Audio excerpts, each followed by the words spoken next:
Assalamualaikum warahmatullahi wabarakatuh. Ketemu lagi bersama saya Riki Ahmad Ruslan.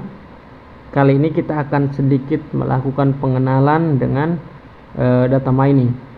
Jadi sebelumnya kita harus tahu dulu apa itu data mining.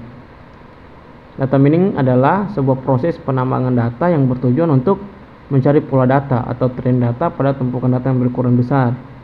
Jadi sekumpulan data yang sangat besar jika kita tidak gunakan sebaik-baiknya, seperti misalnya mencari informasi baru atau mencari informasi menarik dari sekumpulan data itu, mencari polanya, data itu bisa menjadi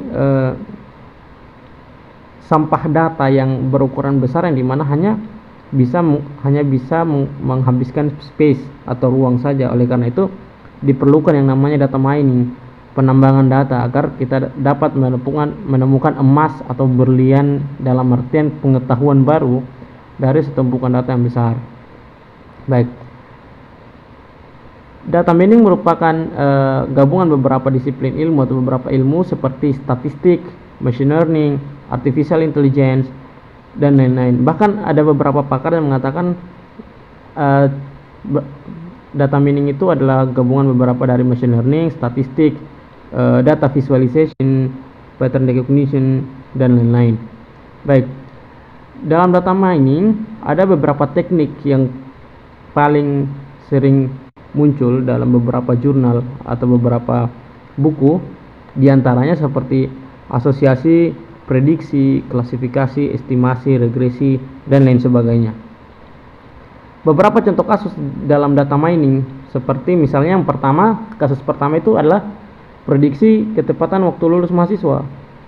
Kenapa harus kita melakukan yang namanya prediksi ketepatan waktu lulus?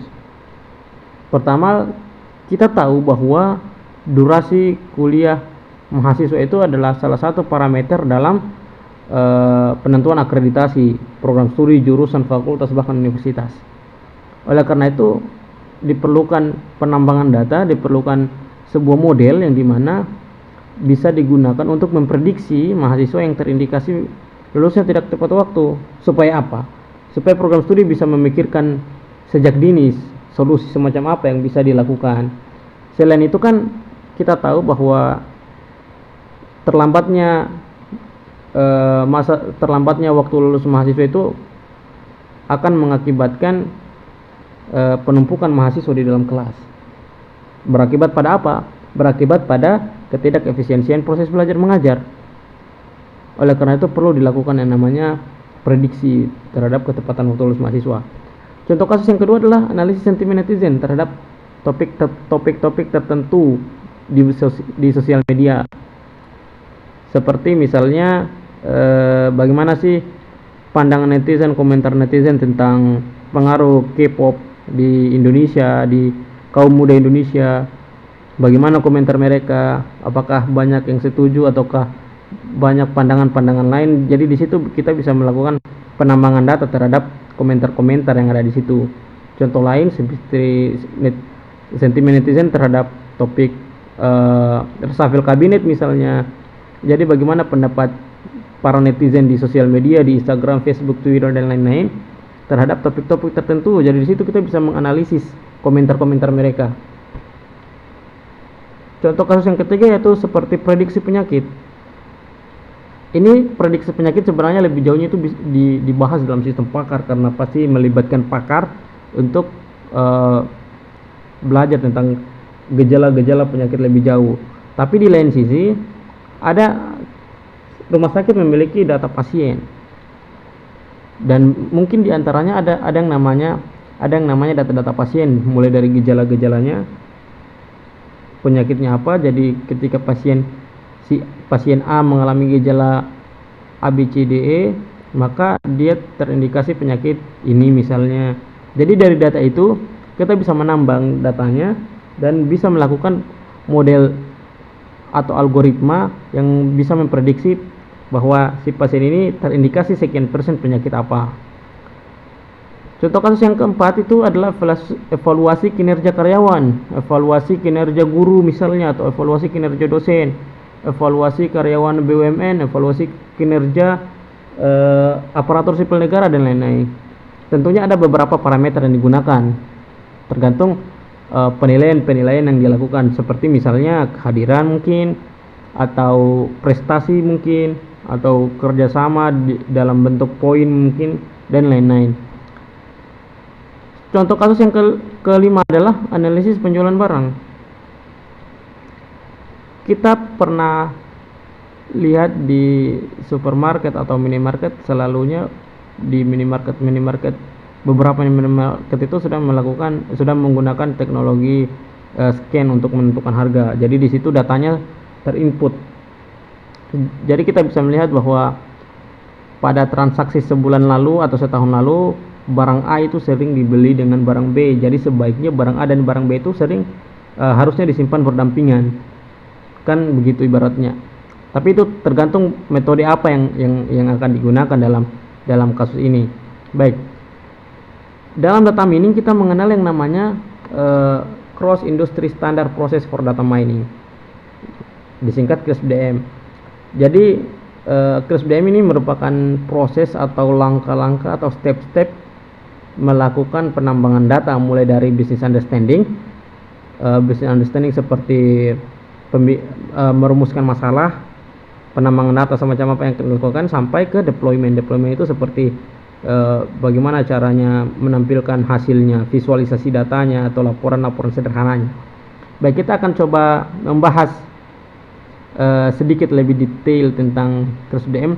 Tapi sebelumnya ada proses atau step-step lain yang bisa digunakan dalam data mining, seperti knowledge discovery in database atau SEMA dan lainnya. Baik, kita akan coba sedikit membahas tentang CRISP-DM. Poin pertama yaitu business understanding. Di business understanding itu kita mendefinisikan masalah. Kenapa kita harus melakukan penambangan data A, B, C? Kita harus memahami tujuannya. Kenapa kita harus, misal saya ambil contoh kasus prediksi kelulusan mahasiswa, kenapa harus dilakukan yang namanya penambangan data untuk prediksi ketepatan waktu lulus mahasiswa? Tujuannya untuk apa, begitu. Setelah melewati fase 1, kita masuk ke fase 2, yaitu data understanding. Data semacam apa yang kita butuhkan, di mana kita mengambilkan datanya. Di situ kita melakukan namanya pengumpulan data. Kalau misalnya saya ingin melakukan prediksi ketepatan waktu lulus mahasiswa, maka sekiranya saya akan melakukan mengumpulkan data alumninya mungkin, atau data yudisiumnya, dan lain-lain. Setelah dari data understanding, kita masuk ke fase ketiga, yaitu data preparation. Data preparation itu di tahap ini kita mengemas data agar siap diolah, agar siap ditambang. Karena seringkalinya dalam pengumpulan data itu kita menerima data yang berbentuk mentah, atau dalam kata lain data yang berbentuk berantakan.